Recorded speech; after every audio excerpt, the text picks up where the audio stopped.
Olá, amigos produtores rurais. A dica de hoje, dessa semana, nós vamos falar um pouco de manejo de pastagem. Mas como eu sou veterinário, não sou engenheiro agrônomo, eu não vou entrar muito tecnicamente só em manejo de pastagem. Vamos tentar passar as dicas olhando o manejo da pastagem junto com o manejo do gado, olhando o animal, mas olhando a sua pastagem também. Então eu vou falar um pouco desse manejo em diversas épocas do ano e depois mais para frente a gente fala também dos tipos de manejo de pastagem realmente. Vamos começar pelo feijão com arroz, né? Nós temos hoje de manejo de pastagem, desde o manejo contínuo, né? o manejo tradicional de forma contínua, temos também os alternados, os manejos rotacionados, e aí você tem rotacionados que pode ser tipo um voazan, que você roda o gado todo dia, pode ser rotacionados de 4 ou 5 piquetes, que você roda uma vez por semana, né? Até as tecnologias que hoje tem de manejo com cerca elétrica móvel, onde a cerca vai andando e o gado vem comendo atrás, né? A gente vai abordar um pouco sobre isso e olhando também o que o gado responde dentro desses manejos, né? Os seus benefícios e as suas dificuldades de cada manejo desse, né? A gente vai falar sobre isso. Mas eu vou começar com arroz com feijão. Eu vou começar lá no manejo contínuo, de um pasto contínuo, né? É o mais fácil? É o mais fácil, é o que eu acho que a maior parte do Brasil tem, né? E a dificuldade é só você saber acertar a entrada da carga, né? O dia que você vai entrar naquela pastagem e a carga que você vai colocar.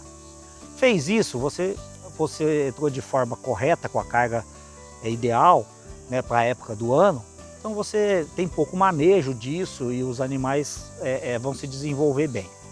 Qual é o problema, assim, as coisas que tiram as vantagens desse? Qualquer lote, se você colocar uma carga muito pesada, você vai acabar com essa pastagem, você vai degradar ela.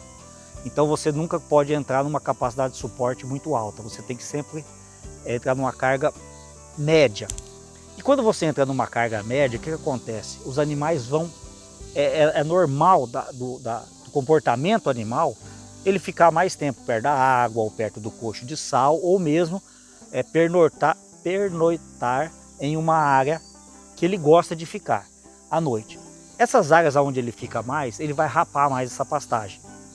E lá no canto ou no fundo da invernada, onde vai menos, essa pastagem vai ficar mais alta e tende a passar do ponto de colheita desse capim.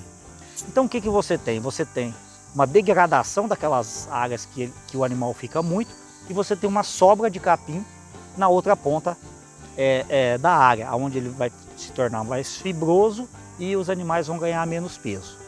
Então isso é uma desvantagem. A vantagem desse sistema é que os animais desempenham melhor. Por que eles desempenham melhor? Porque ele escolhe o que ele vai comer. O animal sempre tem a preferência pelo capim menos fibroso. Qual é o capim menos fibroso? O broto, né? É onde o capim está mais baixo. Então, por isso ele fica sempre no mais baixo, e ele vai degradando aquela parte da coisa. Mas, como ele escolhe, ele passa a desempenhar melhor. Então, uma recria, uma terminação, normalmente os animais tendem a ganhar mais peso, fazer um melhor acabamento, as vacas engordam mais, ou seja, todos os índices zootécnicos que você tem, seja prenhez, seja ganho de peso, normalmente, se você acertou a carga dentro daquela invernada, você vai ter um bom desempenho, né? Então isso é uma vantagem muito boa. Logicamente, nós temos que olhar a época do ano. Eu sempre falo, nós temos 4 estações: primavera, verão, outono e inverno. Então, para cada estação dessa, você tem que adequar a carga. Não existe uma carga para o ano inteiro, né? No pastejo contínuo, não tem jeito. Então você tem que adequar. Na primavera é época de você tentar olhar um pouco mais a pastagem, porque é a época que é o final da seca, o começo das águas, é a época que você degrada mais o capim se você ficar com uma carga muito alta em cima. Então é a época de você olhar um pouco mais para o capim. No verão, aí você vai ter uma carga, colocar uma carga maior, mas lembre-se, no final do verão, começo do outono, você tem que estar pensando na seca. E aí você tem que deixar uma massa para você ter essa pastagem, essa massa no inverno. Acho que tirando o norte do país, Rondônia, Pará, norte do Mato Grosso, onde chove quase o ano todo, né? O restante do Brasil, a gente tem seca todo ano, não tem jeito. E aí você tem que se programar. E como que você programa? Justamente final do verão, quando as chuvas vão começar a diminuir, você tem que dar uma vedada nesses capins. Você tem que ter uma vedação. A outra coisa que eu sempre recomendo, e é o que eu faço, eu sempre tenho, seja qualquer época do ano, mas principalmente no verão, no início do outono, eu tenho de 10 a 20% da área vedada. Vedada, sem capim. Ah, Nedson, mas você não está perdendo na capacidade de suporte? Pode ser, estou perdendo um pouco na capacidade de suporte. Mas quando eu tenho de 10 a 20% da minha área vedada, eu consigo mexer nos lotes, eu consigo colocar os lotes que mais precisam de uma pastagem melhor, nas áreas melhor, e aí eu consigo dessa forma fazer massa para encarar o inverno, né?